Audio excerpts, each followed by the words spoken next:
ईश्वर के पिता, आज शाम हम आपके चरणों में आते हैं। तेरा वचन कला जुगान युगेश, आकाश पृथ्वी टल जाए मेरी बातें कभी न टलेंगी। उन्हीं वचनों के द्वारा तो आज शाम हमसे बातें कर दो। दिनहीन मनुष्य को छुपा ले और तू हमसे प्रकट हो जाओ। अपने वचनों के द्वारा तो हमसे बातें कर, कहने पाए मौस की तरह। जब वचन हो रहा था हमारा दिल चल रहा था, क्योंकि तेरा वचन दो धारी तलवार है, तेरा वचन हथौड़ा है प्रभु, तेरा वचन आर पार करता है, तेरा वचन अटल है प्रभु।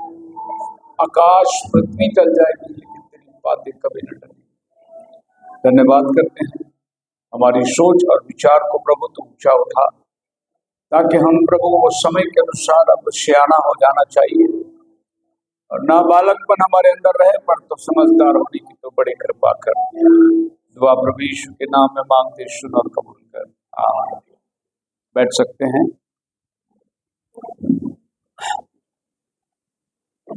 Praise the Lord. प्रभु का नाम को धन्यवाद करते हैं इस अद्भुत समय के लिए, और जो उपकार प्रभु ने हम पर किया है बहुत बड़ा है और हम धन्यवाद के देने के काबिल है, क्योंकि जो काम उसने हमारे जीवन में किया है वो बड़ा काम है। बोलो हालेलुया। सो मैं चाहूंगा आज की संदेश उस वचन को ले लो जहां लिखा है कि मैं लिखने पर था, एक अबानी आई, मत लिखना। 10:4 जी, मैं लिखने पर था, स्वर्ग से एक शब्द सुना, जी हाँ, उन्हें मत लिख। मैं लिखने पर था लेकिन एक आवाज आई, मत लिख। क्या ऐसी चीज थी जो प्रभु ने यूहन्ना से कहा कि मत लिख? जब यूहन्ना ने सुना तो वो लिखने पर था, लेकिन आवाज आई उसे मत लिख, क्योंकि वो उस समय के लिए, जो अंत के समय में प्रभु अपने दुल्हन को जब तैयार करेगा, यही वो गर्जन है जो दुल्हन को तैयार करेगी। और वो समय नहीं था जब जॉन लिख रहा था कि दुल्हन तैयार हो, क्योंकि जॉन जो लिख रहा था वो अगले 2000 साल का इतिहास लिख रहा था, और उसे मना किया गया था कि ये मत लिखना। वैसे ही हम देखते हैं दानियल की किताब उसका 12वां अध्याय में प्रभु ने दानियल को बोला, लिख और इसको मोहर देकर बंद कर दे। ये अंत के दिनों में या अंत के दिनों के लिए है। दानियल का 12वां अध्याय आखिरी वचन में पढ़िए। हाँ,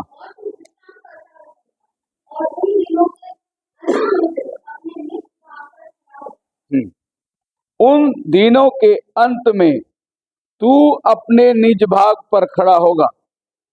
और जो बातें तो लिख रहा है 12:4 में लिखा है, ये बातें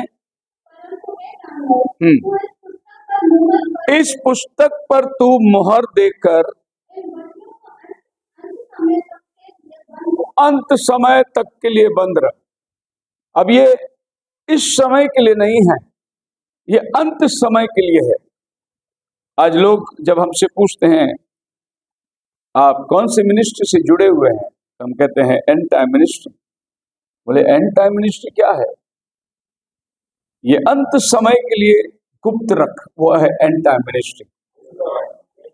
एक समय आने वाला है जिसको हम लोग अंत समय बोलेंगे, और उसके बाद समय नहीं होगा, उसी को बोलते हैं अंत का समय, यानी समय का अंत होगा, फिर उसके आगे समय नहीं होगी।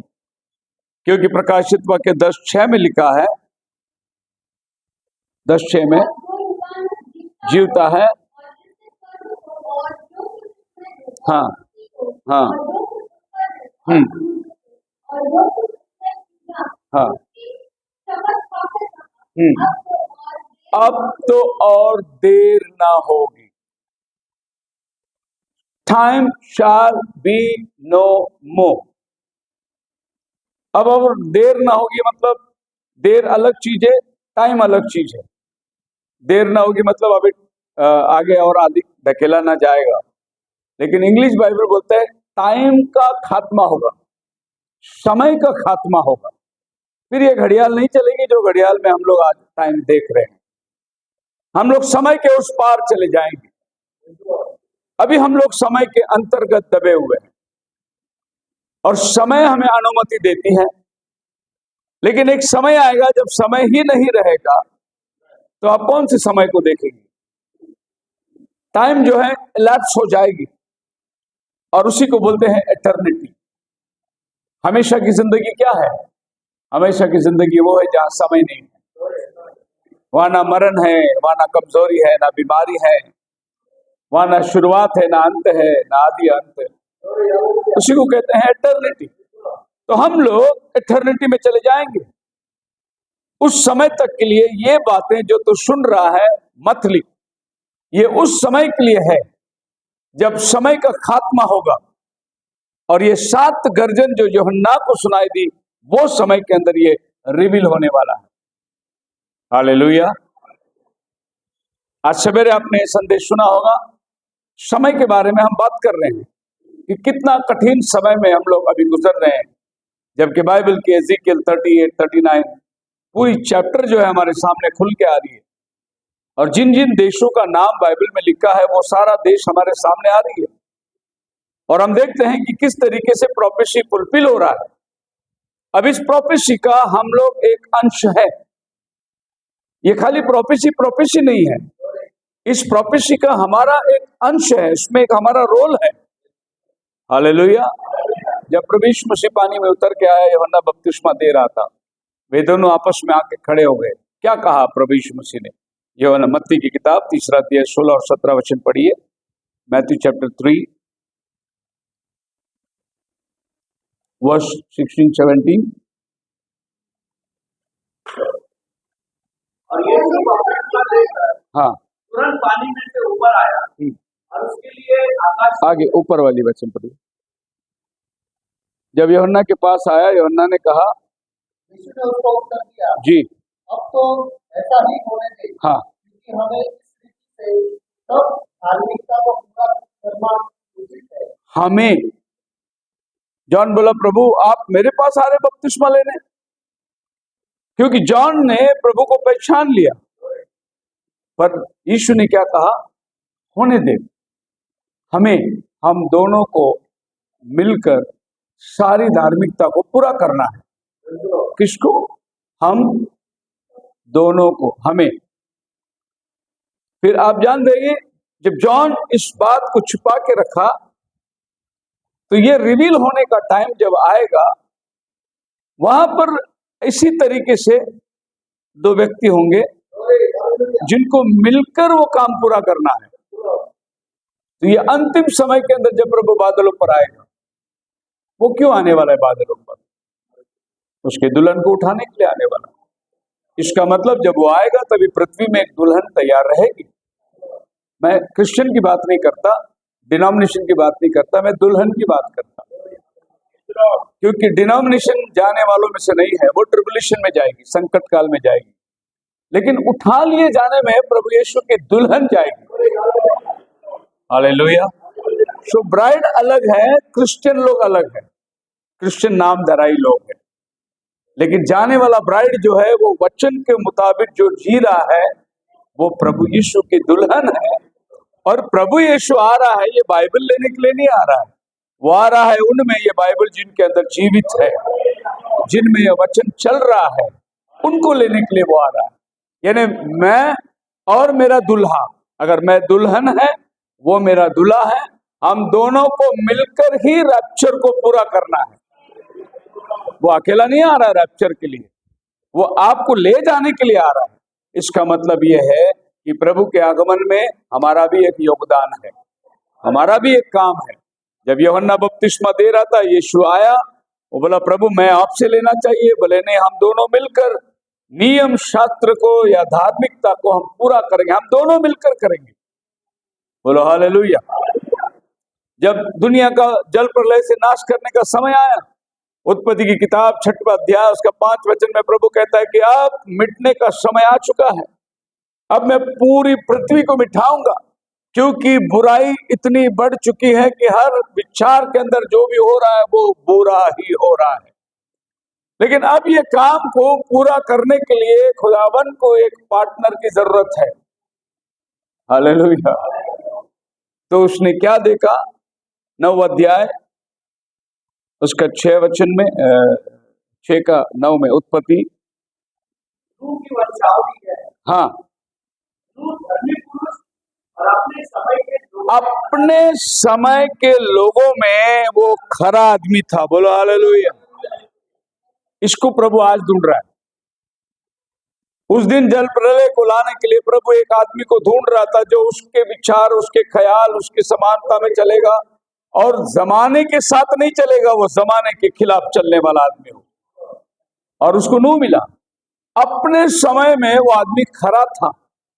Praise the Lord. और प्रभु ने उसके साथ वाचा बांधा कि मैं नाश करने पर हूं, तो अपने लिए जहाज बना ले, अपने परिवार समेत, और जो जानवर और पक्षी जो शुद्ध अशुद्ध जो तेरे पास आएंगे उसे भी अपने लिए कमरा बना रख। मतलब परमेश्वर को काम करने के लिए एक पार्टनर की जरूरत थी और उसने नूह को चुना। वो उस समय का पार्टनर बन गया। खुदा की मर्जी को ये धरती में पूरा करने के लिए ये धरती में एक पार्टनर उठा और उसने प्रभु के वचन के मुताबिक जहाज बनाया। एक एक शब्द उसने प्रभु का वैसा ही पालन किया। थोड़ा भी उसने अपनी बुद्धि को उसमें इस्तेमाल नहीं किया जैसे आज चर्च वाले करते हैं। इसीलिए तो 45,000 डिनोमिनेशन हो चुका है। अगर हर चर्च ये सोचे कि हम अपनी दिमाग नहीं लगाएंगे, केवल प्रभु के मर्जी से चलेंगे, तो ये पृथ्वी में एक ही चर्च मिलेगा आपको, क्योंकि सब लोगों ने अपना दिमाग लगा दिया। अभी हफ्ते में मुझे किसी ने मैसेज भेजा, पहली बार सियाना चर्च में लेडी बिशप चुनी गई, पहली बार, फर्स्ट टाइम। और सियाना चर्च के लिए बड़ा गर्व की बात है कि पहली बार औरत बिशप बन गई। क्या ये प्रभु की मर्जी है?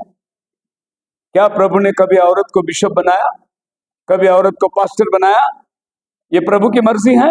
नहीं, ये चर्च ने अपनी मर्जी को प्रभु के राज्य में इस्तेमाल किया है। और ऐसे लोगों को प्रभु नहीं चाहता। प्रभु उनको चाहता है जो उसके प्लान के मुताबिक आप चले। हालेलुया। पहली चर्च को प्रभु ने बनाया, क्या था उसका प्लान? पतरस खड़ा हो गया, पवित्र आत्मा से भरकर कहा, पाप की क्षमा के लिए तुम में से प्रत्येक जन प्रभु यीशु मसीह के नाम में बपतिस्मा ले। ये पहला चर्च का पैटर्न था। क्या आज कोई चर्च यीशु के नाम में बपतिस्मा देती है? नहीं देती। पिता पुत्र पवित्र आत्मा, पिता पुत्र पवित्र आत्मा, ऐसा कोई बपतिस्मा बाइबल में दिया है? कोई नहीं दिया है। कोई लिया है? देने वाला ही नहीं तो लेने वाला कहां होगा? ये प्रभु की पैटर्न है? नहीं, ये मनुष्य ने अपनी पैटर्न को बाइबल में जोड़ दिया है। और खुदावन को कौन चाहिए? वो चाहिए जो उसकी पैटर्न को अपनाए, उसने बनाया हुआ फ्रेमवर्क को अपनाए। बोलो हालेलुया। वो जो योजना बना के आपको देता है, उस योजना में आपको ढलना है। ये ना कि मैं अपनी एक प्लान बनाऊंगा, मैं अपनी एक ड्राइंग बनाऊंगा, प्रभु उसको रिजेक्ट कर देगा। प्रभु ने उसके लिए सिंपल आधार भी देखा, उदाहरणों को दिया, हमारे सामने अनेक दृष्टांतों को उसने रखा।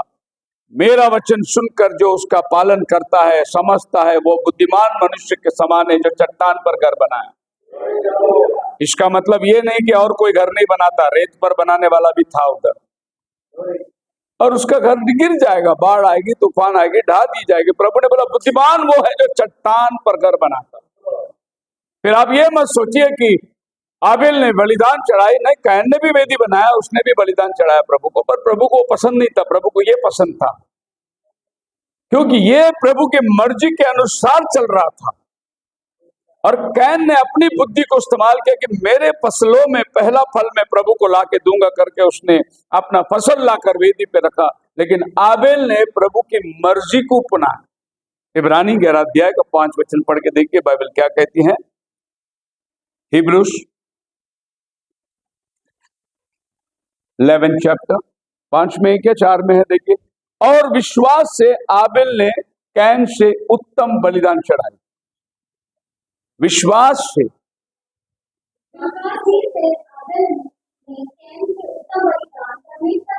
ओ बलिदान तो कैन ने भी चढ़ाया, लेकिन उत्तम बलिदान आबेल ने चढ़ाया। बोलो हालेलुया। अब बहुत से लोग बलिदान चढ़ाते हैं, लेकिन परमेश्वर को चाहते हैं उत्तम बलिदान। और बाइबल क्या कहता है? विश्वास से। विश्वास क्या है? विश्वास प्रकाशन है, एक रेवलेशन है। विश्वास साधारण चीज नहीं है। विश्वास एक प्रकाशन है, एक रेवलेशन है। क्या रेवलेशन है?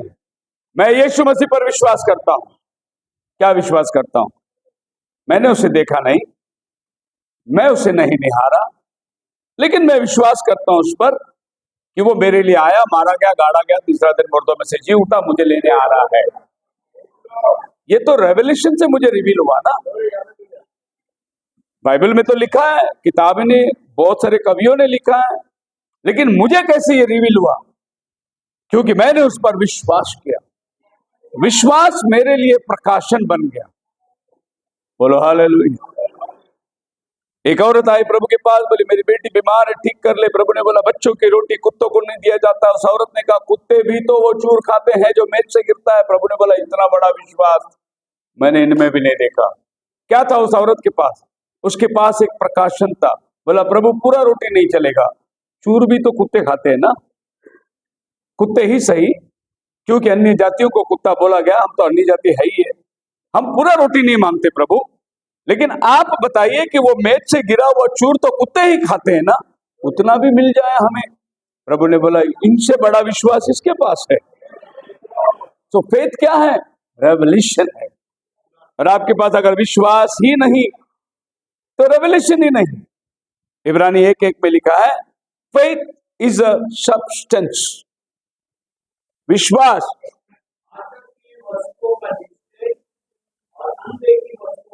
Now, what do you mean by substance? एक वस्तु, ये माइक एक वस्तु है, ये लैपटॉप एक वस्तु है, ये पेन एक वस्तु है, ये बोर्ड एक वस्तु है।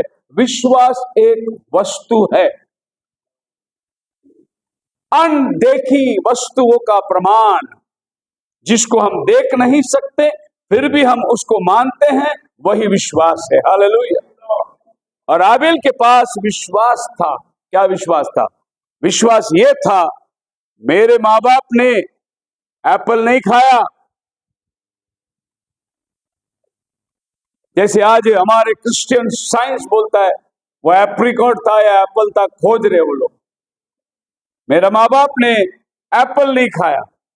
मेरा माँ बाप ने जो किया उसका प्रतिफल मरण था, और परमेश्वर ने एक मेमने को मारा, उसका वस्त्र निकालकर आदम और हवा का नंगापन को ढांप दिया। यानी फल खाने से इनकी आंखें खुली, इनको पता चला ये नंगे हैं, ये कोई और फल था, ये पेड़ में से आने वाला फल नहीं था।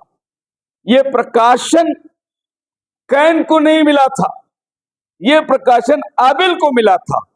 इसीलिए आबेल ने जब वेदी बनाई उस पे उसने खून लेकर आया, ब्लड, क्योंकि आदम और हवा को बाहर निकालने के लिए प्रभु ने यहां ब्लड का इस्तेमाल किया। ये रेवलेशन एबल को आई, इसीलिए उसने वेदी पर ब्लड चढ़ाया।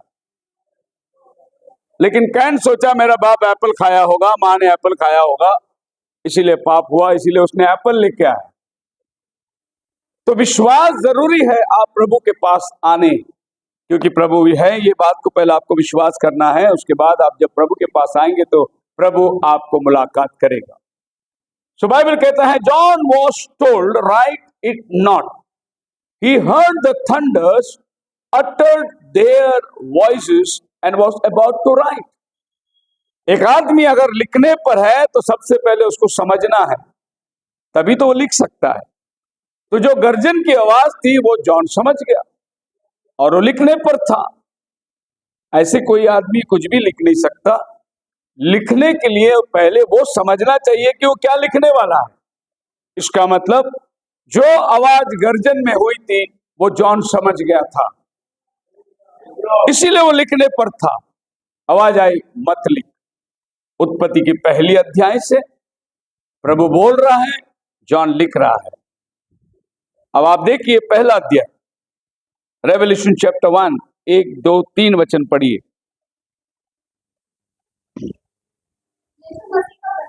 हाँ हाँ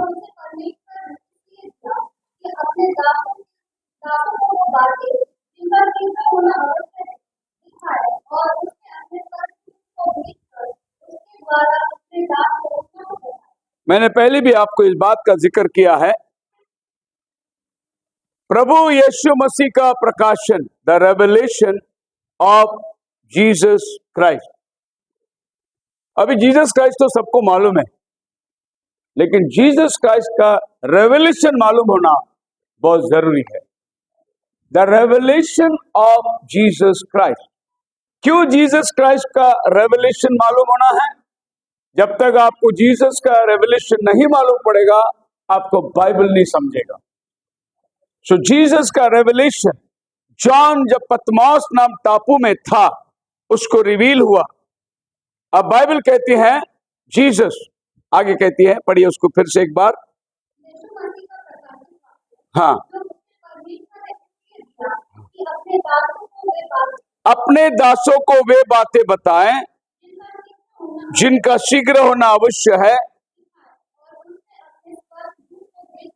अपने स्वर्ग दूत को भेजकर। ठीक है, यहाँ रुकिए, यही वचन आप पढ़िए मराठी में।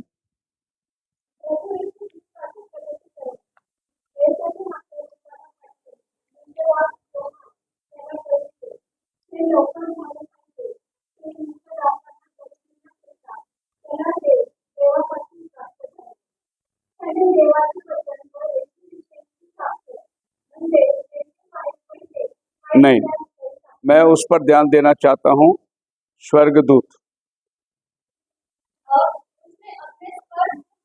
ये जो पर्सन है, इसको हिंदी बाइबल बोलता है स्वर्गदूत। स्वर्गदूत का मतलब है हेवनली एंजल, लेकिन इंग्लिश बाइबल पढ़िए।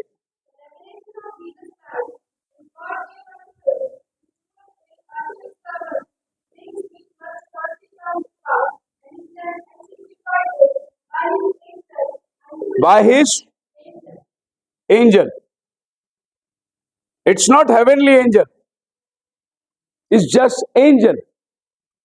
मतलब यह है कि परमेश्वर ने एक आदमी को भेजा जॉन को रेवलेशन देने, और जॉन ने रेवलेशन कलीसिया को दिया। ये बाय हैंड पास होके आ रहा है आपके पास। डायरेक्ट जॉन के पास रेवलेशन नहीं आया, रेवलेशन किसी और को दिया गया, वो लाके जॉन को दे रहा है, जॉन चर्च को दे रहा है। और आज हम लोग जो बैठे हैं चर्च, इस रेवलेशन को सुन रहे हैं। अब किसने सोचा कि इसके अंदर 3 आदमी की जगह है करके? किसी को मालूम ही नहीं। इसीलिए जानना जरूरी है, the revelation of Jesus Christ. उसने अब हिंदी बाइबल पढ़ेगा तो लोग कंफ्यूज हो जाएंगे, क्योंकि वहां लिखा है स्वर्गदूत को भेजा, स्वर्गदूत को नहीं भेजा। क्योंकि स्वर्ग को जो दूत है वो कलीसिया के दूत नहीं बनते। अब प्रकाशित वाक्य 2 अध्याय 1 वचन पढ़ के देखिए। पहला कलीसिया का नाम है इफिसुस। इफिसुस की कलीसिया के दूत को लिख। अभी ये वचन अगर आप इंग्लिश में पढ़ोगे तो हिंदी वाला इधर थोड़ा समझदारी किया है, अच्छा हो गया, इधर स्वर्गदूत नहीं लिखा उसने बोला इफिसुस के दूत को लिख। अभी यहाँ उसको समझ में आ रहा है कि ये स्वर्गदूत नहीं है, ये इपिस्करास कलीसिया के दूत है। उसी तरीके से ये स्वर्गदूत नहीं है, ये जमीन का एक दूत है जो संदेश को ले आकर जॉन को दे रहा है। हालेलुया। अब इपिस्करास चर्च को कोई एंजल थोड़ी पास्टर बन के आया, एक जमीनी आदमी इफिसुस का कलीसिया का पास्टर बना, उसको कलीसिया का दूत कहा गया। और इंग्लिश में दोनों वर्ड को एंजल ही कहते हैं। मैसेंजर भी एंजल ही है, और एंजल जो हेवनली है उसको भी एंजल ही लिखा है। प्रभु ने अपने मैसेंजर को भेजा और उन 7 गर्जन को, what could the reason that he was told to write, not to write what he heard. क्या कारण हो सकता है कि जो उसने सुना उसको नहीं लिखना? Simply because he had done that, he would be breaking the scripture. अगर जॉन लिखता तो वचन तोड़ता हो, और जॉन को वचन पूर्ण करना है, इसलिए उसने नहीं लिखा। क्योंकि अगर वो लिख देता तो फिर जब सातवां दूत ये धरती में आएगा उसके लिए कोई काम नहीं बचा। इसके लिए ये सेवेंथ मैसेंजर जब आने वाला है धरती पर, उसका काम है वो थंडर की मिस्ट्री को खोलना। इसके लिए प्रभु ने बोला जॉन को मत लिख। अगर वो लिख देता तो फिर बाद में खोलने वाला कौन होता? फिर आगे जब बाइबल पढ़ के जाओगे 7 वचन के अंदर पढ़िए, 10 का 7।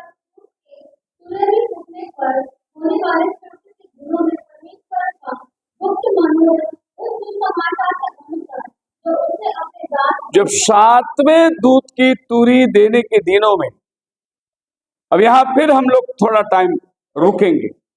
7वें दूत के शब्द देनों के दिनों में, और इसको इंग्लिश में ऐसा लिखा है, in the days of the voice of the seventh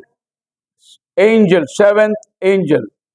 सो ये डेज को आप ले लोगे तो हेवनली एंजल जो है उनको डेज नहीं होता, नाइट नहीं होता, वो हेवनली बीइंग है। उनको हमारे जैसा शरीर नहीं है कि हम लोग को रात और दिन बिताए। तो ये 7वां दूत जो है इसको दिन है। इसका मतलब 7वां दूत ये धरती में जब आएगा वो तुरी फूकेगा। जॉन को बोला तू मत लिख, वो 7वां दूत खोलने वाला है। अगर तू अभी खोल दे तो फिर वो 7वां दूत का काम कुछ नहीं रहेगा, और वो अभी नहीं खुलना है, वो आखिरी कलीसिया काल में ही खुलना है। इसके लिए तू उसको अभी मत लिख। बोलो हालेलुया। नहीं लिखने का मतलब है मिस्ट्री। नहीं लिखने का मतलब क्या है? मिस्ट्री, गुप्त बात। मत लिख उस बात को, उसे गुप्त रख। अब देखने जाए मिस्ट्री क्या है जो जॉन ने नहीं लिखा। क्या ऐसी कोई बात है जो नहीं लिखी गई, उसको हम लोग अनुमान कर सकते हैं, उसके ऊपर हम लोग अर्थ लगा सकते हैं? जो नहीं लिखी गई हम कभी नहीं कर सकते। जो लिखी गई उसी के ऊपर हम अनुमान कर सकते हैं। जो नहीं लिखी गई उसके ऊपर हम क्या बोल सकते हैं कि क्या लिखा हुआ है, क्यों लिखा हुआ है, कौन से समय में लिखा हुआ है, किसके लिए लिखा हुआ है, हम लोग अंदाज नहीं लगा सकते। The mystery that he was not to write about, जो गुप्त बातें उसे लिखने से मना कर दिया गया और वो नहीं बोलना चाहता था। आपको पता होगा कि नबी ने एक संदेश को प्रचार करना चाहा, और उस संदेश का नाम था the trail of the serpent. Trail of the serpent. और प्रभु ने बोला मत प्रचार करिए।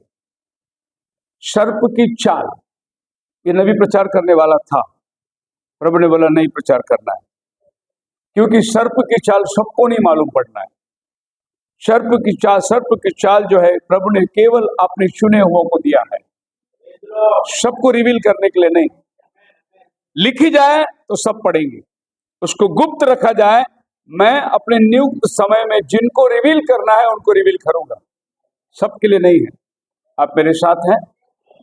अगर आप 7 सील किताब पढ़े होंगे, 7 सील, उसमें 7th सील में आखिरी कुछ पेज को नबी ने प्रचार किया। प्रचार करने के बाद उसने वो टेप ले लिया, बोला टेप दे दो मेरे को, और टेप घर में लेके गया, और उसने आखिरी कुछ भाग को टेप काट दिया उसने, और वहां नबी ने बैठकर कुछ दूसरा रिकॉर्डिंग किया। और वो टेप जो पहले का रिकॉर्डिंग किया था नबी ने उसको अपने ड्रॉअर में डाल दिया, और उनको वो कैसेट लौटा दिया जिसको नबी ने घर में बैठ के रिकॉर्डिंग किया। जब रिकॉर्डिंग करने वाला उसको सुन रहा था तो एक जगह आने के बाद नबी का आवाज चेंज हो जाता है। इससे मालूम पड़ता है कि ये प्रचार नहीं किया गया है, ये घर में जाकर रिकॉर्डिंग किया गया है। लेकिन अब ये लोग परेशान है कि क्या ऐसी चीज थी जो नबी ने निकाल दिया, प्रचार नहीं किया। फिर बाद में नबी जाने के बाद उसकी घर की जब ये लोग देख रहे थे देखभाल, तभी उसकी ड्रॉवर में वो टेप मिल गया।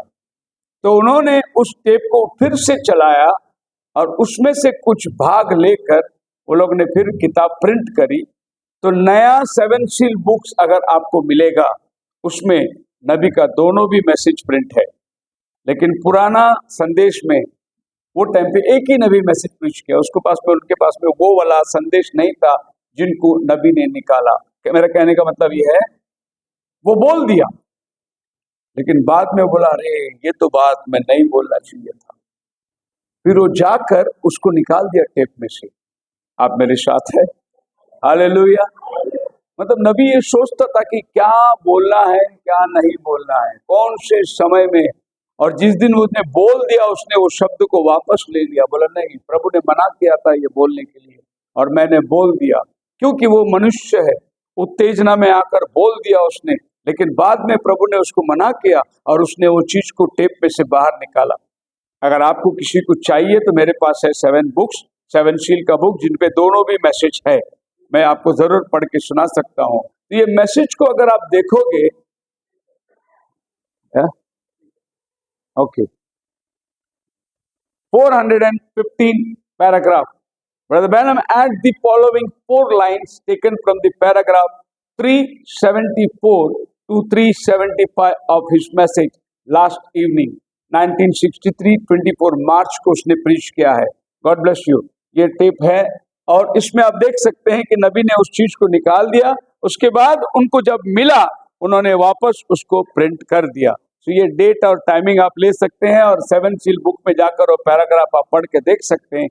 क्यों खुदा का बंदा ऐसा करता है? क्योंकि खुदा का बंदा खुदा के मर्जी के बगैर कुछ नहीं कह सकता।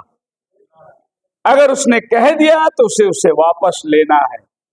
और ये बात किसी को समझ में नहीं आई, पर उसने उस बात को वापस ले लिया। अब जब वो दूसरा भाग जिसमें वो बात नहीं कहना था उसने कह दिया, उस बात को जब आप सुनोगे तो नबी सिर्फ 2 बात उसमें कहता है नेगेटिव से हम लोग पॉजिटिव की तरफ जा रहे हैं, यही कह रहा हूं। नेगेटिव से पॉजिटिव की तरफ हम लोग जा रहे हैं। अभी आजकल आपके मोबाइल में है कैमरा, आपको नेगेटिव पॉजिटिव कुछ नहीं मालूम है, लेकिन कुछ वर्षों पहले जब फोटोग्राफर आता था फोटो निकालने जिसमें फिल्म डालते थे, उसको मालूम है नेगेटिव और पॉजिटिव क्या है। जब वो कैमरा में निकाल देता है, आजकल के कैमरा में ऐसा है, फोटोग्राफर शादियों में आते बोलते क्लिक करते 1 मिनट 1 मिनट, दूसरा मारते 1 मिनट 1 मिनट, तीसरा मारते 1 मिनट 1 मिनट, चौथा मारते। पहला ऐसा नहीं मार सकता था क्योंकि उतनी फिल्म खराब हो जाती थी। एक रोल में खाली 36 फिल्म होता था। आपने उसको 2 रोल मारने करा तो एक एक फोटो उसको सोच समझ के मारना पड़ता था, क्योंकि वो फिल्म लेकर वो नेगेटिव में जाता था, उसको प्रोसेस पे डालता था, एक डार्क रूम में ले जाकर उसको फिल्म को निकालकर उस पर लाइट नहीं पड़नी चाहिए। अगर लाइट पड़ गया तो आपका फोटो फीका आएगा। तो वो अंधेरे में मिलकर काम करते थे। आपको अगर मेरी बातों पर यकीन है, मैं भी फोटोग्राफी करता था, तो मैं भी एक रोल में अगर 15 कॉपी निकल गई और बाकी 20 कॉपी है तो हम लोग क्या करते थे, ये सामने वाला बोला नहीं नहीं मेरे को 15 अभी धो के दे दो, तो फिर हम लोग क्या करते थे, काला कपड़ा हाथ में रखकर कैमरा खोलकर वो रील निकाल के 15 जहां से वो रील कटिंग क्लिक हुआ है वहां काट कर उस रील को निकाल के दूसरा रोल चढ़ा के काला कपड़ा से कैमरा बाहर निकाल के वो रोल को कपड़े में अंधेरे में ले जाकर लेबोरेटरी में देके धो के उनको दे देते थे। मतलब उस पे उजाला नहीं पड़ना चाहिए। आप मेरे साथ है? थोड़ा मुस्कुरा के बोलिए, बहुत ज्यादा सीरियस हो गए आप लोग। जब जॉन लिखने पर था तो प्रभु ने बोला डोंट राइट इट, मत लिख, क्योंकि ये अभी प्रोसेस में जाना है, डार्क एज में जाना है, नेगेटिव, और ये जाकर धुल के निकलेगा 7वां युग में। जब 7वां दूत आएगा तभी ये पॉजिटिव बन के आएगा। तो कलीसिया काल को क्या करते हैं हम लोग? डार्क एज बोलते हैं। कभी से डार्क एज में कलीसिया गया? 300 सदी से कलीसिया डार्क एज में चली गई, जब रोमन कैथोलिक चर्च की फॉर्मेशन हुई। और यहां से लेकर 1500 सदी तक कलीसिया टोटल डार्क एज में थी। जब लूथर आया तो थोड़ी कलीसिया को उजाला मिली। फिर 1700 सदी में वेस्ली आया, कलीसिया को थोड़ी सी उजाला मिली। और 1900 सदी में पेंटिकॉस्टल आया और कलीसिया को थोड़ी सी रोशनी मिली। और जब 7वां दूत आया तो पूरा प्रकाशन कलीसिया को मिल गया। अभी फिल्म डेवलप होके रेडी है, इसको बोलते हैं घड़ी का संदेश। आप मेरे साथ हैं? फिर ये डार्क एज में क्या हुआ? ये छिपी हुई थी, किसी को मालूम नहीं था प्रभु ने क्या कहा, क्या लिखने पर था और क्यों उसे मना किया। इस डार्क एज में किसी को कुछ नहीं मालूम था। डार्क एज में क्या थी? आपको चर्च में जाना है और पादरी साहब को पैसा भरना है, आपका पाप का क्षमा हो जाएगा। फिर मंडे को फिर जाके मारना है बाटली, फिर शनिवार तक चलना है, फिर संडे को आकर पादरी साहब को पैसा देना है। जिंदगी भर दारू पी के मर गया, पादरी साहब आएंगे, होली वाटर डालेंगे, उसको सीधा स्वर्ग में भेज देंगे। बोलेंगे हमारा प्रिय भाई अभी प्रभु के गोद में है। वो एक दिन चर्च को नहीं आया होगा, सीधे प्रभु के गोद में है। मतलब इस तरीके का अंधकार का जिंदगी लोग बिता रहे थे, उजियाला था ही नहीं। यही है जब फॉर्मेशन हुई कैथोलिक सभा की, अंधकार में कलीसिया चली गई। जब बाइबल कहती है मूर्तक और मंदिर का कोई संबंध नहीं, 2 कोरिन्थियों 6वें अध्याय 14 वचन में, तो फिर मंदिर में मूर्तें कहां से आ गई? क्योंकि कलीसिया डार्क एज में चली गई। बच्चों का बपतिस्मा बाइबल में नहीं है, फिर ये बच्चों का बपतिस्मा कहां से आ गया? क्योंकि कलीसिया डार्क एज में चली गई। ये माला जपना, ये हार पहनाना, ये मोमबत्ती चढ़ाना, ये फूल चढ़ाना, ये मध्यस्थ को, ये संतों का उपासना करना, ये बाइबल में नहीं है। फिर कहां से आ गई? कलीसिया अंधकार में चली गई। तो ये प्रोसेस नेगेटिव के टाइम पे चर्च चल रही थी। एक समय आया जब प्रभु उस पर प्रकाश डाल रहा है। बोलो हालेलुया। जब आप एक आम के बीज को जमीन में डालते हैं तो उसको जमीन के अंदर जाना है, उसको मरना है, उसको सड़ना है, फिर उसके अंदर से जीवन बाहर निकलता है। अगर ये आम के बीज को अच्छी पेपर में लपेट के अलमारी में रखो, कभी पेड़ नहीं आएगा उसमें। इसीलिए प्रभु यीशु मसीह 1 कोरिन्थियन 34 से कहा, जब तक बीज मरता नहीं वो दूसरा पौधा बन के नहीं आता। तो जितनी सच्चाई पहले युग में मिली थी वो सब को जमीन में जाना पड़ा और अंधकार के प्रोसेस में चलते चलते एक वक्त आया जब ये जमीन के बीज को प्रभु ऊपर निकाल रहा है। इसलिए पौल कहता है, मैंने बोया प्रभु ने बढ़ाया, मेरा काम बोने का था, मेरे पीछे आने वाला इसको उगाएगा, इसके ऊपर वो बांध काम करेगा। आप मेरे साथ हैं? तो एक प्रोग्रेसिव रेवलेशन चलती है। लूथर के पास उतना प्रकाशन था ही नहीं, क्योंकि लूथर के पास सैंक्टिफिकेशन नहीं थी। लूथर चर्च में आते आते सिगरेट पी के आता था, हर सरमन के बाद वो सिगरेट पीता था। उसके पास सैंक्टिटी नहीं थी, पवित्रता नहीं थी। लेकिन उसका अगला मैसेज क्या आया? जब जॉन वेस्ली आया, क्या मैसेज को लाया? शुद्धिकरण का मैसेज को जॉन वेस्ली ने लाया। सैंक्टिटी चाहिए, शुद्धिकरण चाहिए। और इनकी पैटर्न को देखकर मेथोडिस्ट चर्च की स्थापना हुई। तो जॉन वेस्ली देखा कि लूथर के पास शुद्धता नहीं थी, उसने शुद्धता को लेकर आया, जिसको बोलते हैं सैंक्टिफिकेशन। लेकिन लूथर सैंक्टिफिकेशन को नहीं लेकर आया, उसने जस्टिफिकेशन को लेकर आया। क्यों जस्टिफिकेशन को लाया? धार्मिक ठहराया जाना। उसने क्या किया? मूर्ति पूजा से एक आदमी को बाहर निकाला। मूर्त की उपासना, मूर्त कोई वस्तु नहीं है, और उसने उनमें से बाहर निकाला।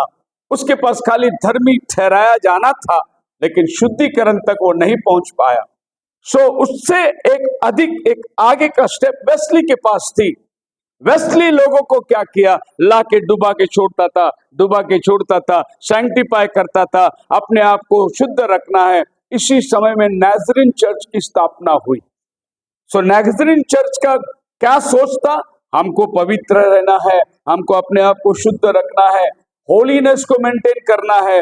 नाज़रीन लोग सबसे ज्यादा होलीनेस मेंटेन करने वाला चर्च है। लेकिन होलीनेस मेंटेन करने की जरूरत कब पड़ी?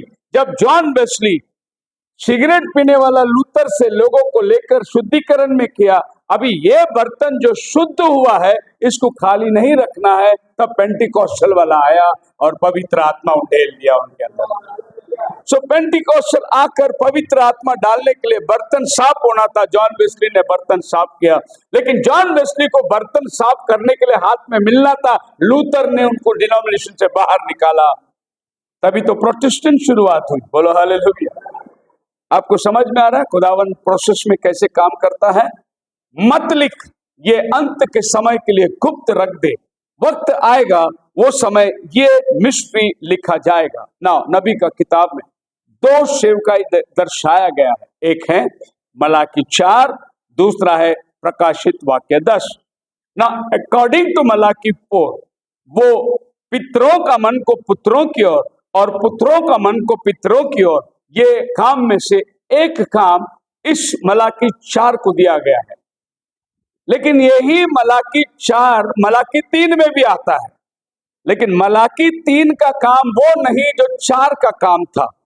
अब मलाकी 3 का 1 से पढ़िए और फिर बाद में मलाकी 4 का 5 से पढ़िए। देखो मैंने अपने दूत को भेजा हाँ और वह मार्ग को मेरे आगे चलाएगा। हाँ प्रभु जिसे तुम ढूंढते हो वह अच्छा है। जी अपने मंदिर में आयो।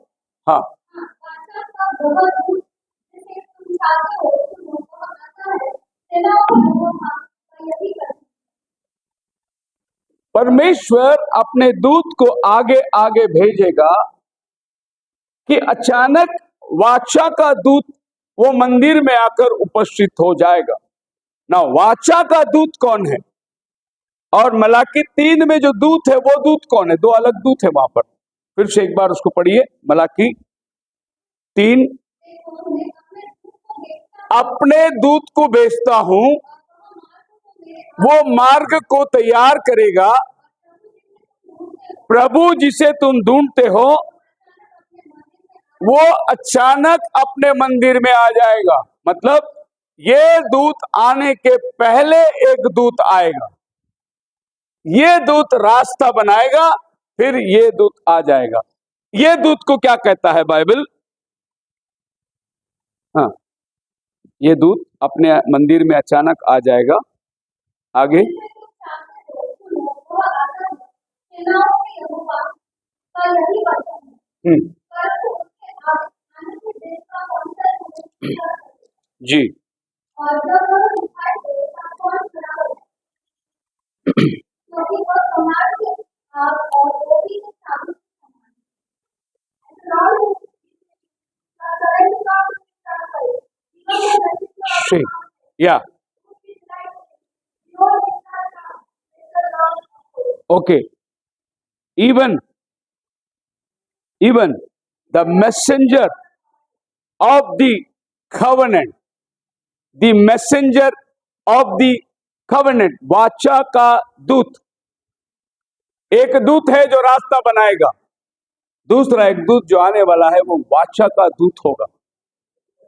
Now what is mean by covenant? वाचा, क्या वाचा है? देखो, वाचा की पहचान देने के लिए ये दूत, प्रकाशित वाक्य 10 अध्याय 1 से लेके पढ़िए, यही दूत आ रहा है रेवलेशन के अंदर। फिर मैंने एक और शक्तिशाली स्वर्गदूत को बादल उड़े हुए स्वर्ग से उतरते देखा। उसके सिर पर मेघ धनुष उसके सिर पर मेघ धनुष था। यही है कवर्नेंट। Praise the Lord. दूत मेघ धनुष, प्रभु ने नोआ को क्या बोला? जब भी ये दूत आसमान पर ये धनुष को देखे, ये मैं तेरे साथ करार बांधता हूं, वाचा बांधता हूं कि अब की बार मैं पानी से नाश नहीं करूंगा। इसको बोलते हैं वाचा का दूत। जिसने वाचा दिया वो दूत आएगा। बोलो हालेलुया। तो ये दूत रेवलेशन 10:1 से जो आ रहा है, इसको बोलते हैं माइटी एंजल। अब इसको माइटी एंजल करके नाम क्यों दिया गया है? ये खाली एंजल नहीं है, ये एंजलों का एंजल है। केवल प्रभु नहीं है, वो प्रभुओं का प्रभु है। सो माइटी एंजल खाली एक ही व्यक्ति बन सकता है, वो प्रभु यीशु मसीह, क्योंकि वो कवेनेंट को साथ में लेके आता है। आप मेरे साथ है, बोलो hallelujah. 2, he will reveal the mysteries of the 7 thunders in Revelation 10। मतलब पहला काम उसका है मलाकी 4 और प्रकाशित वाक्य 10 के काम को पूरा करके, दूसरा काम उसका है जो गर्जन जॉन नहीं लिखा उस गर्जन को खोलने के लिए वो आएगा। ये 7वां दूत का काम है, बोलो hallelujah. Now who will reveal the thunder? Have these 7 thunders which equals 7 mysteries already been revealed? Question answer में सवाल पूछा नबी को कि वेद की बातें और गर्जन की बातें ये दोनों भी खुल गई हैं। Were they revealed in the 7 seals, but are yet not known to us as a thunder? हो सकता है कि 7 मोहरों में खुल गई पर हमें पता नहीं। आंसर, नबी क्या बोलता है? They were revealed in the 7 seals। वे 7वें मोहरों में खुल गई। And what the thunders was about? फिर गर्जन क्या है? अगर वो 7वीं मोहर में खुल गई तो फिर गर्जन क्या है? तो हम देखेंगे 7वीं मोहर में वो कैसे खुलती है। अब आइए प्रकाशित वाक्य 6वें अध्याय उसका पहला वचन पढ़िए। फिर मैं देखा कि निर्णय ने उन 7 मोहरों में से एक को खोला, हाँ, और उन 4 प्राणियों में से एक का गर्जन का शब्द सुना। एक मोहर खुला, सील। उसके बाद में उन 4 प्राणियों में से, हाँ, सो पहला प्राणी जो है लायन। अब ये 4 प्राणी को पढ़ना है तो रेवलेशन 4:7 में पढ़िए। ये सिंहासन के सामने बैठे हुए हैं।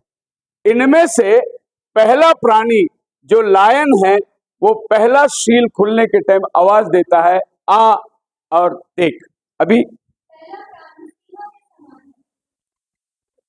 अभी उधर आइए 6 में। फिर देखा निर्णय ने उन 7 मोहरों में से एक को खोला, और उन 4 प्राणियों में से एक का गर्जन का शब्द। क्या हुआ? उन 4 प्राणियों में से एक का थंडर क्या हुआ? गर्जन हुआ। बोलो हालेलुया। अभी इधर कितना गर्जन हो रहा है? एक गर्जन हो रहा है। कितना गर्जन? लेकिन जॉन ने कितना गर्जन सुना? उसमें से एक गर्जन अभी हो रहा है। Praise the Lord. So John ने जो गर्जन सुना वो 10वां अध्याय में सुना। मैं बताऊंगा कि 10th चैप्टर में उसने 7 गर्जन सुना, लेकिन 6वें अध्याय में 6th चैप्टर में एक गर्जन हुआ है, 1 थंडर। इसी तरीके से जब दूसरा मुहर खुला, दूसरा गर्जन हुआ। जब तीसरा मुहर खुला, तीसरा गर्जन हुआ। जब चौथी मुहर खुली तो चौथा गर्जन हो गया। इस तरीके से रेवलेशन चैप्टर 6 के अंदर जब पूरी मोहर खुलती है, सिर्फ 6 मोहर खुलती है, तो 6 गर्जन यहां हो चुका है। कितना? एक गर्जन और बाकी है, वो आगे चलकर दूसरे अध्याय के अंदर खुलती है। अभी आप यहां पर क्या देखते हैं कि जो गर्जन एक साथ 10वां अध्याय में जॉन ने सुना, लेकिन 6वें अध्याय में वही गर्जन एक एक करके सुन रहा है वो। अब कुल मिलाकर गर्जन है क्या? Simple. The people take the quote of Brother Branham, it's not even written in the word. Thinking of it's not written. Then some men or men would get revelation one day of something or not written in the word. कोई लोग बोलेंगे वो लिखा नहीं है, कोई और आदमी आएगा एक नया रेवलेशन को लाएगा और वो बोलेगा कि अभी मेरे को रिवील हुआ है। ऐसे अभी बहुत से लोग अपने खुद को प्रॉफिट बना दिए कि वो हमें रिवील हुआ है, वो हमें रिवील हुआ है, लेकिन एक्चुअली वो बाइबल में रिवील हो चुका है। लेकिन वो रिवील किया हुआ चीज को आप तक समझाने वाला जब तक नहीं आएगा तब तक वो बातें आप तक नहीं पहुंचेंगी। आप मेरे साथ हैं? अब वचन में तो लिखा था जंगल में पुकारने वाले का शब्द होगा, ये तो रोज पढ़ रहे थे लोग चर्च में, लेकिन जब तक जॉन द बैप्टिस्ट आया नहीं, वो वचन को पुकारा नहीं, लोगों को समझ में नहीं हुआ कि ये वचन आज पूरा हो रहा है। वचन में लिखा था इसाया 61 के अंदर, प्रभु की आत्मा मुझ पर है, मेरा अभिषेक हुआ है कि अंधों को दिखाए, कुचले को छुटकारा दे, बंधुओं को रिहाई दे।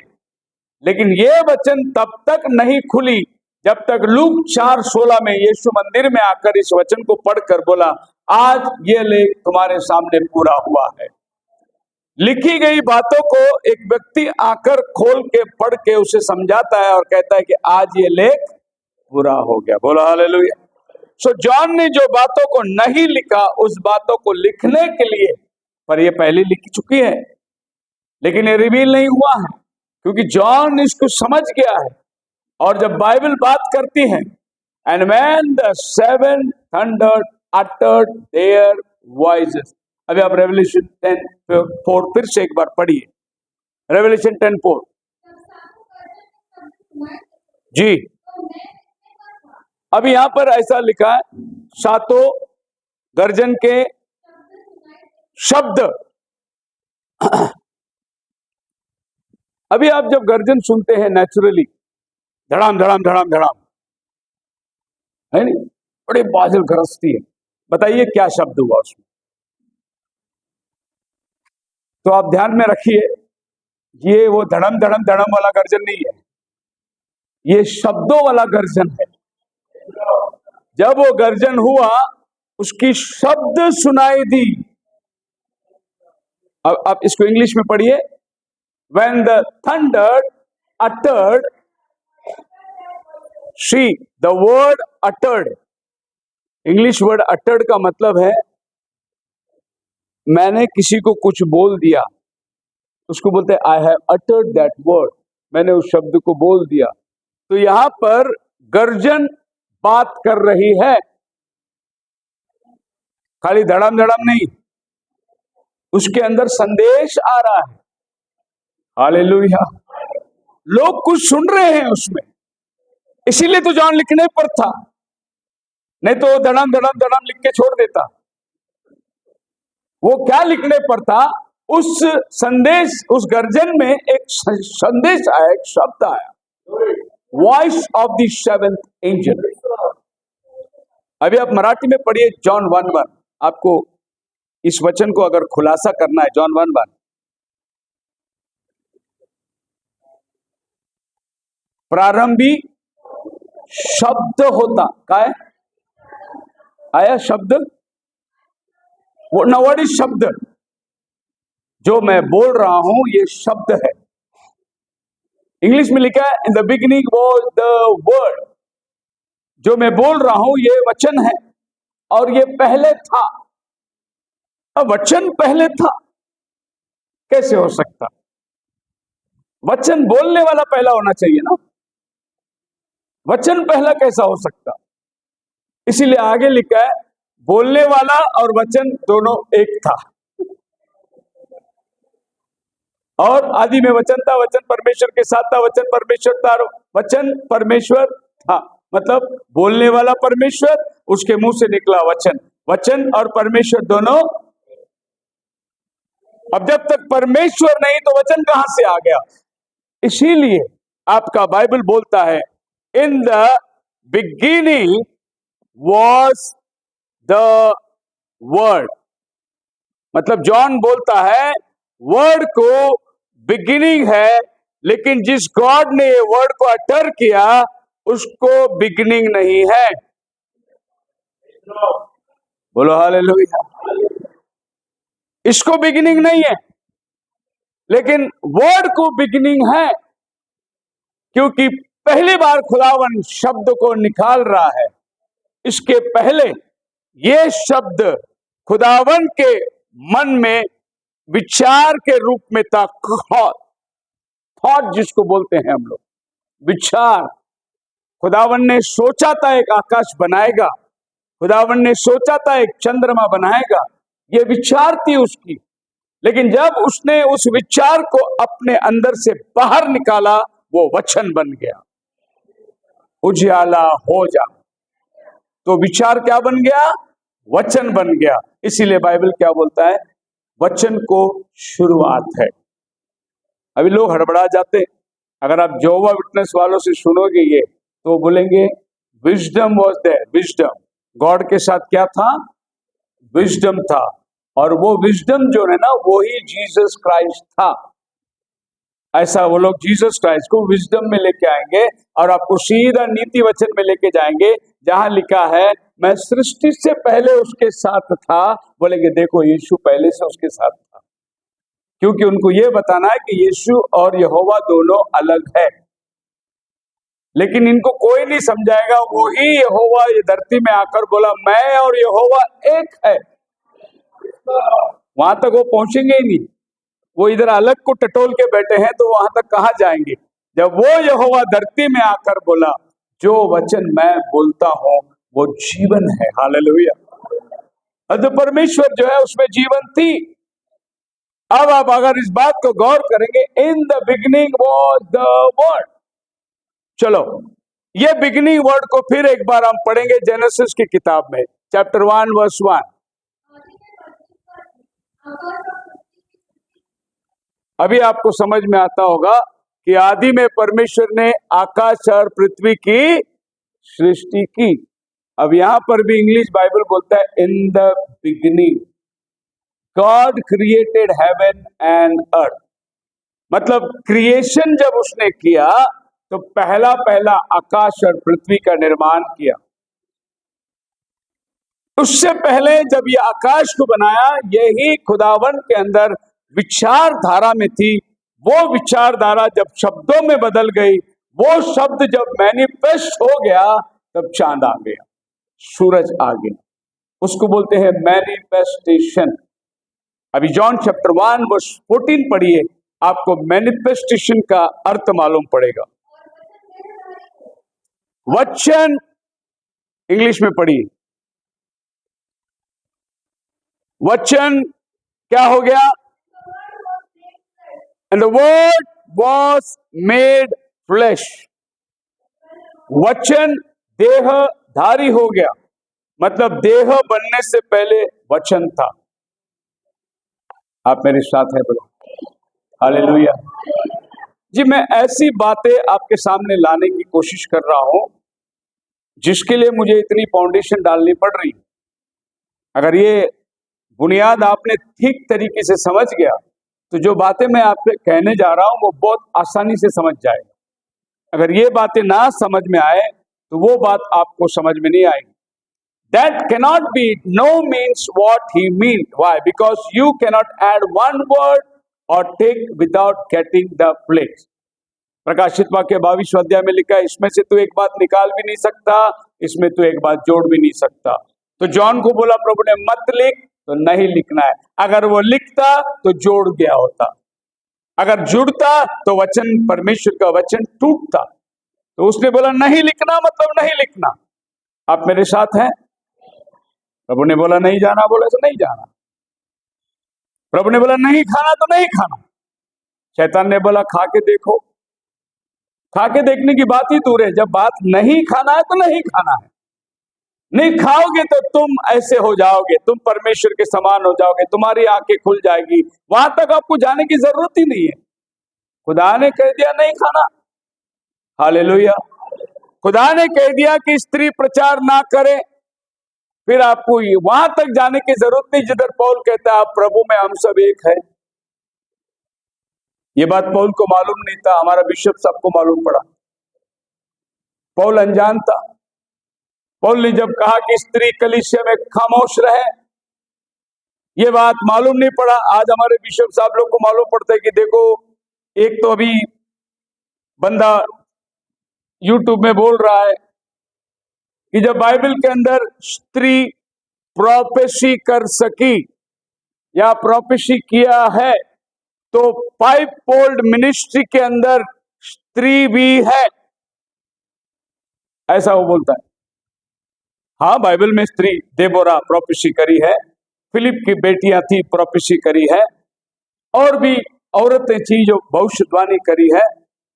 लेकिन स्त्री भविष्यवाणी करी इसीलिए वो पाइपल मिनिस्ट्री में हो सकता है, ये सरासर गलत है। कैसे? पाइपल मिनिस्ट्री पढ़ के देखिए क्या बोलता है। एफिसियों की किताब 4 अध्याय उसके 11 वचन।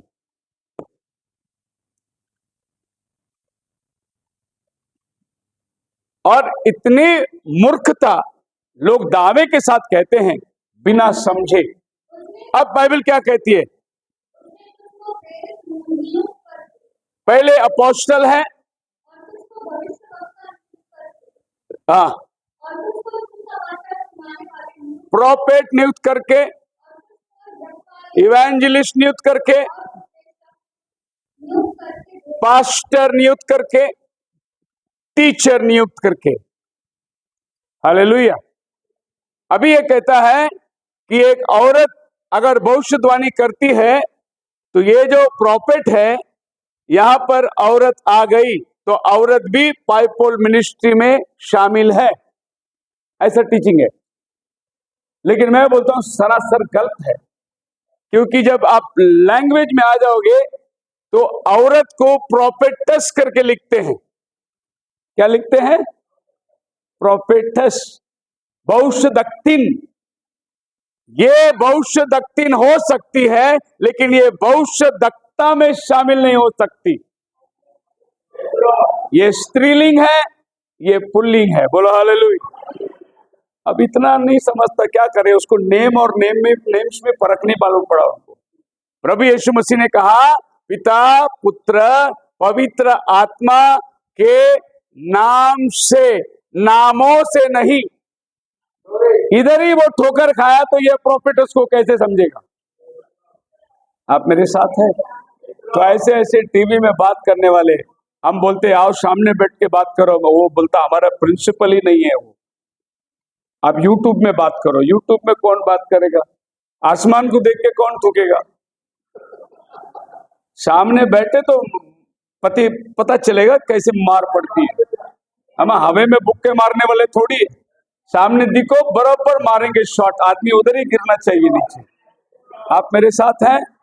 तो लोगों को इसकी समझ ही नहीं आई और लोग जो है रेवल्यूशन की बात करने लगे। सरासर मूर्ख है। ब्रदर मैडम कहते हैं बड़े अफसोस वाली बात होगी आपको कि पहला औरत ने जब पहला प्रचार किया आदम को बगीचा छोड़ना पड़ा, और वही औरत अगर आज पुलपिट में प्रचार करेगी तो चर्च को स्वर्ग छोड़ना पड़ेगा, क्योंकि हव्वा ने आदम को बाहर लेके गया प्रभु की समक्षता से। आज भी औरत वही करेगी, क्योंकि बाइबल ऐसे ही कहता है, मैं नहीं कहता। पहला तीमुथियुस 2 अध्याय उसका 11, 12, 13 पढ़िए, आप देखो बाइबल क्या कहती है। ये मेरा शब्द नहीं है।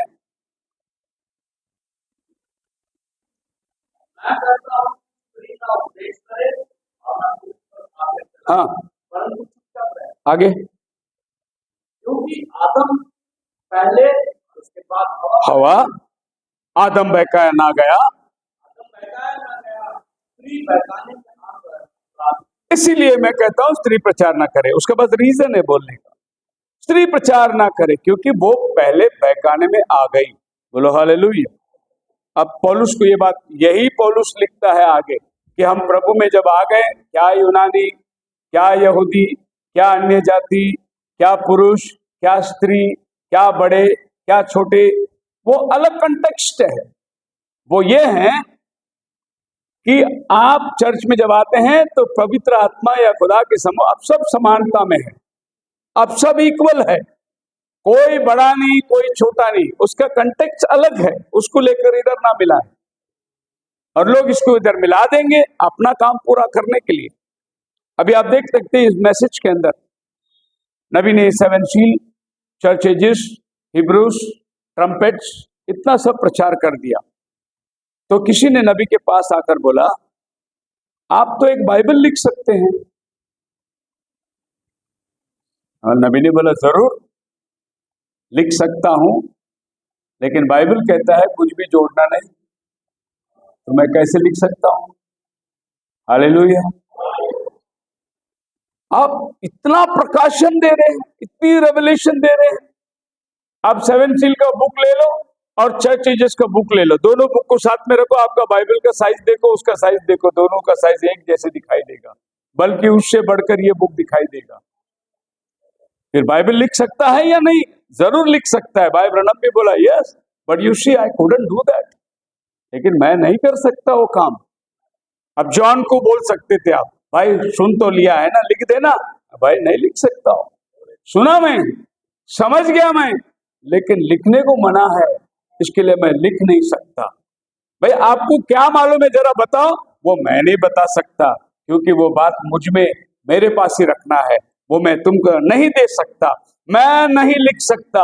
नबी को भी नया बाइबल लिखने के लिए बोले थे लोगों ने, वो बोला मैं नहीं लिखूंगा, क्योंकि जो लिखी गई उसके अलावा मैं कुछ नहीं लिख सकता।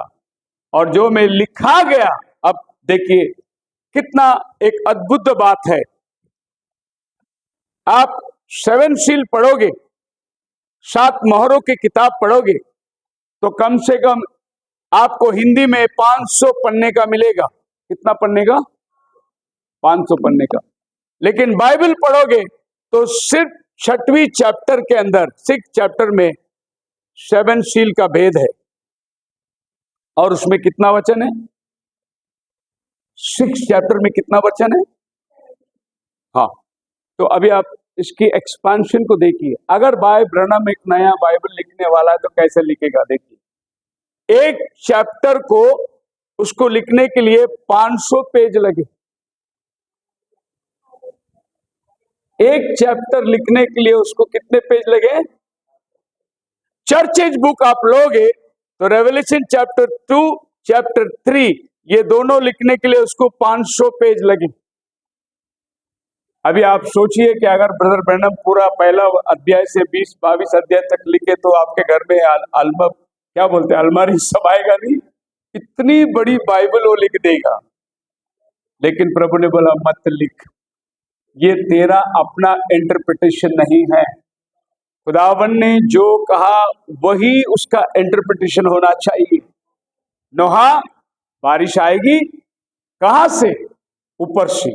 ऊपर तो पानी है ही नहीं, कहां से आएगी? मुझे नहीं मालूम, लेकिन तू तो कहता है बारिश आने वाली है। मैं तो कह रहा हूं क्योंकि खुदा ने कहा, मैं कह रहा हूं, पर कैसे बारिश आएगी? ऊपर तो मीलों दूर तक हमने जाकर देखा, पानी है ही नहीं। बोले इंटरप्रिटेशन देना मेरा काम नहीं, वो खुदा खुद देगा। मेरा काम है इसने जो बोला वो आपको बोलना है। बोलो हालेलुया। फिर लोग इंटरप्रिटेशन के लिए रुके हुए थे। इंटरप्रिटेशन के चक्कर में वो लोग वोट बनाना भूल गए। वो ये देख रहे थे कि अगर ऐसा आया बारिश तो वोट बना लेंगे, लेकिन जिस दिन बारिश आई उस दिन देर हो चुकी थी कि वो एक वोट बना सके, और बनाया हुआ वोट का भी दरवाजा बंद हो चुका था, अंदर भी नहीं जा सकते। अब बोलते हैं नोहा सच कह रहा था कि आसमान से बरसात होगी, और देखो अभी आसमान से पानी गिर रहा है। उस दिन हमने सोचा कि ऊपर पानी है ही नहीं, पानी कहां से आएगी? नबी कहता है God is his own interpreter. खुदावन अपना खुद अनुवादक है।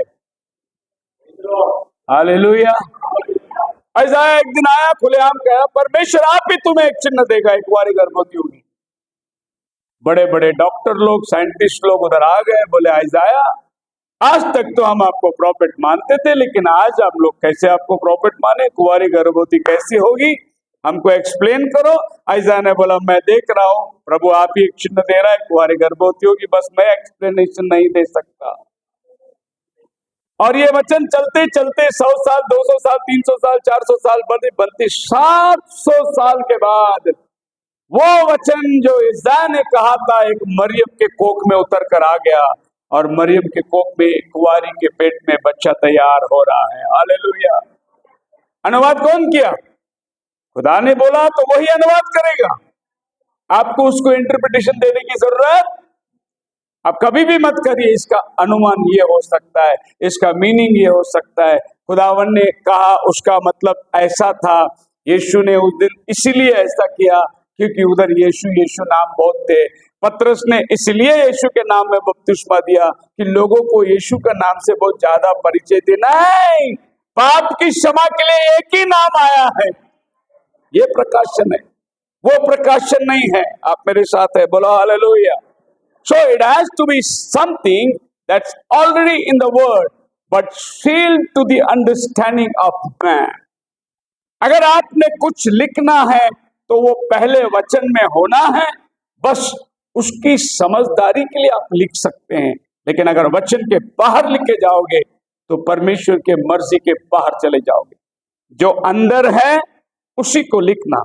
मैं जो बोल रहा हूं अंदर जो है वही बोल रहा हूं, इसके बाहर अगर मैं बोलने लगूं तो मैं खुदा के मर्जी के बाहर चले जाऊंगा। मुझे उसके अंतर्गत होकर ही बात करना है। इसीलिए नबी हमेशा बोलता है, जिस दिन तक वचन मेरे हाथ में है तुम मेरे साथ रहो, जिस दिन मैंने वचन को छोड़ा उस दिन तुम भी मुझे छोड़ देना। बोलो हालेलुया। और इस चर्च के आगे मैं भी यही कहता हूं, जिस दिन तक आपको लगे पास्टर शेखर वचन प्रचार करता है, आप रहो पास्टर के साथ। जिस दिन आपको लगे पास्टर ने वचन छोड़ दिया, उस दिन आप पास्टर को छोड़ दो, वचन को पकड़े रहो, क्योंकि वचन ही तुम्हें न्याय आसन पे लाने वाला है। बोलो hallelujah. So through the ages, men guessed it, but only when the seventh angel sounded his trumpet, then we know what the mystery was. इन युगों के अंदर सिर्फ अनुमान करते थे, ऐसा हो सकता है, ऐसा हो सकता है। आज की तारीख में भी लोग यही अनुमान करते हैं कि 7 मोहर संकट काल के 7 साल जब शुरू होगी तब वो आएगा। पहला घोड़ा आएगा, दूसरा घोड़ा आएगा, तीसरा घोड़ा आएगा, संकट काल में आएगा। बड़े बड़े रेवल्यूशन प्रीच करने वाले इस पुणे शहर में मैंने हैंडबिल पढ़ के देखा, वो बोलते 7 इयर्स के ट्रिब्यूलेशन में लाल घोड़ा आएगा, पीला घोड़ा आएगा, सफेद घोड़ा आएगा। लेकिन अगर आप संदेश पढ़ो तो आपको समझ में आएगा, बाइबल पढ़ो तो समझ में आएगा, पहला घोड़ा पहला युग में आ गया था, दूसरा घोड़ा दूसरा कलीसिया काल में आ गया था, और अभी जो घोड़ा आया है वो पीला घोड़ा मिलावट का समय। इसमें आप और हम मिलावट के दुनिया में बैठे हैं, पीला घोड़ा काम कर रहा है। लेकिन अभी भी हमारे क्रिस्ती समाज ये सोच के बैठे हैं कि संकट काल में पीला घोड़ा आने वाला है, क्योंकि उनको ये बात समझ में आई नहीं। और समझ में इसलिए नहीं आई कि समझाने वाला कोई नहीं मिला। पढ़िए प्रेरितों के काम उसका 8 अध्याय और उसका 30 और 31 वचन।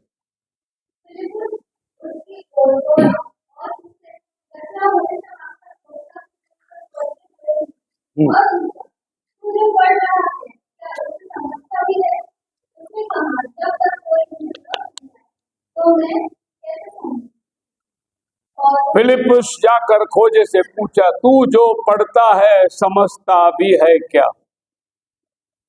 खोजा मन का सच्चा आदमी था।